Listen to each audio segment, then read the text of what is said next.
Hello and welcome to another Wolftime gaming video. Today I'm going to be painting up these Mercenaries from a company called Black Scorpion Miniatures. I'm going to be using these in a Frostgrave warband, because new edition, new warband and all that good stuff. I can't wait to get these painted. I've already done the captain, you may have seen that video. If you haven't, go and check it out, it is online now. I'm going to follow a similar sort of scheme with reds and tans and things. Try and get them all looking like a force. Narrative wise, I'm thinking this is maybe a force of soldiers, that the wizard needs some help. He's got the captain to come along, and he's bringing some of his troops. Maybe it's the first guys he can see, or the best from each sort of unit under his command. Before we get started though, with the painting, as usual, let's get that kettle on.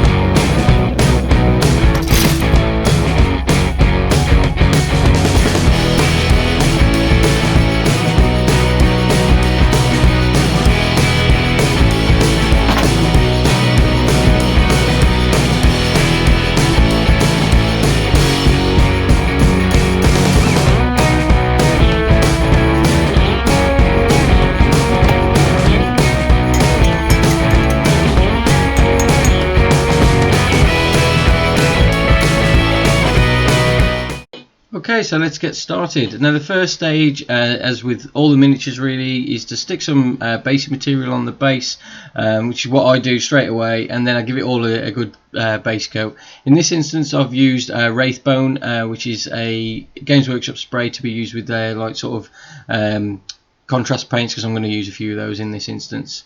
First bit of painting I always do though is head for the head. Paint the eyes first, which is in this instance I've used Corvus Black, just painting a line from the nose to the edge of the eye. I've then gone in exactly the same way. I've used White Scar from the nose into the edge of the eye, over the top of the black area, which then shows where the actual eyeball is.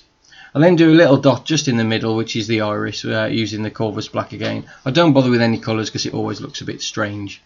Now onto painting the skin. I'm using the contrast paint Gulliman Flesh with this one. Really easy to put down. It doesn't. You don't need any sort of highlighting or anything once you've actually got this down on the mini. It's a great paint and it looks really good as well.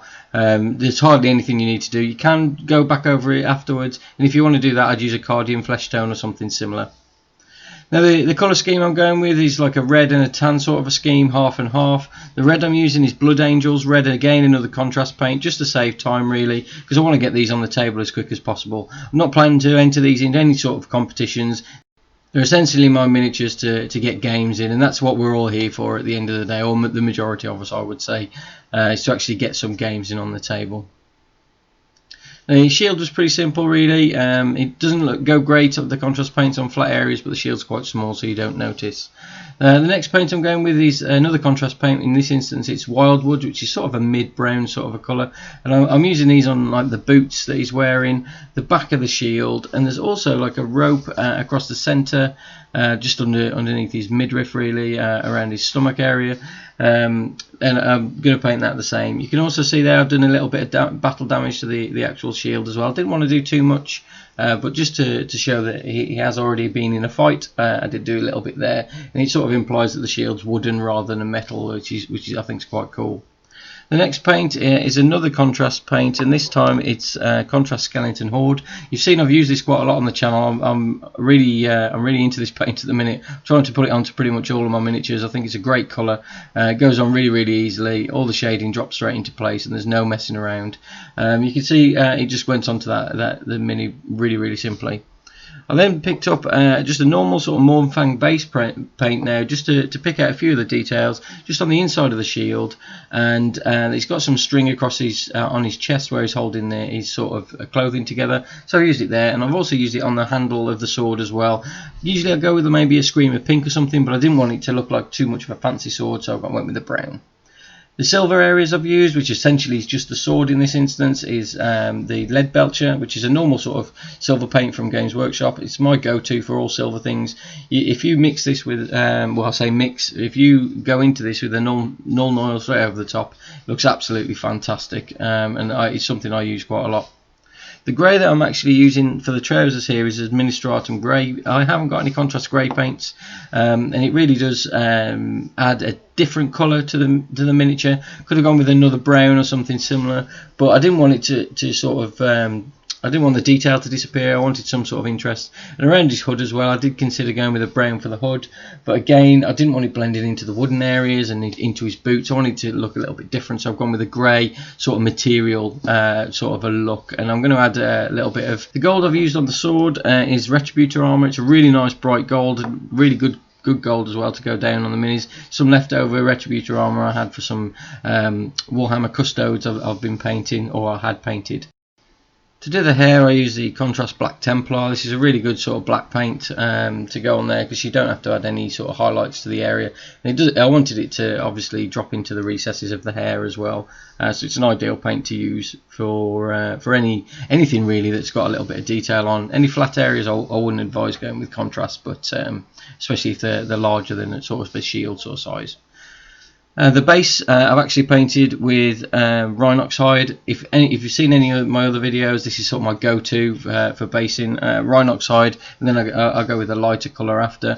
Unfortunately, the video dropped out at this point, so I'll just tell you now. I use Scorched Brown to highlight the actual raised areas of the base, just a quick dry brush, and then the Corvus Black around the base just to frame the model as well.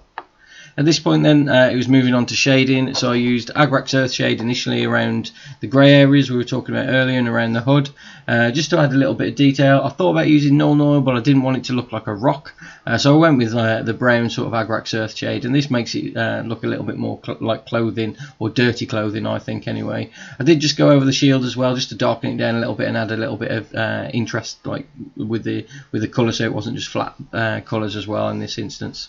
I then did break out Null Oil, and I went over the sword in particular really, because I wanted this silver colour, the lead belcher, to darken down a little bit and all blend together as well with the gold around the hilt. And Null Oil is a perfect paint, or a perfect shade to actually achieve that with. There's a few areas as well just in between the arm and the body that I wanted to darken down slightly, and I did notice there's a few little areas just around the model that had dropped off as well, so I just popped a little bit of Null Oil on there.